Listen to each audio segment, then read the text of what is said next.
31টি দলের মধ্যে 25টি দল পিআর চায়, তাই সেদিকে সরকারের মনোযোগ দেওয়ার আহ্বান জানিয়েছেন জামায়াতে ইসলামী। বিকেলে প্রধান উপদেষ্টার সঙ্গে বৈঠকের পর সাংবাদিকদের একথা জানান দলটির নায়েবে আমির সৈয়দ আবদুল্লাহ মোহাম্মদ তাহের। নির্বাচনে অনিয়ম, দুর্নীতি, কেন্দ্র দখল, কালো টাকার প্রভাব দূর করতে নতুন পদ্ধতিতে যাওয়া উচিত বলেও মন্তব্য করেন তিনি।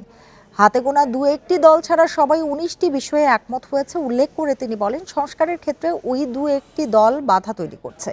প্রধান উপদেষ্টার সঙ্গে বৈঠক প্রসঙ্গে তাহের বলেন, দেশের পরিস্থিতি, নির্বাচন সহ বিভিন্ন বিষয়ে খোলামেলা আলোচনা হয়েছে। সংস্কার, বিচার ও নির্বাচন নিয়ে আশ্বস্ত করেছেন প্রধান উপদেষ্টা। এর আগে বিকেল 4টার দিকে প্রধান উপদেষ্টার বাসভবন যমুনায় বৈঠকে বসে দলটি।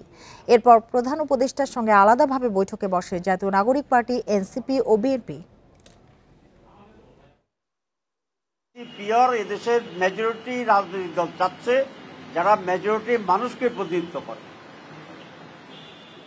আমাদের মাঝে একটু ডিফারেন্স হচ্ছে, অনেক দল আপার হাউসে পিয়ার চায়, আর আমরা এবং আরো কয়েকটি দল আমরা পুরোটাই পিয়ার চাই, আপার হাউস লোয়ার হাউস।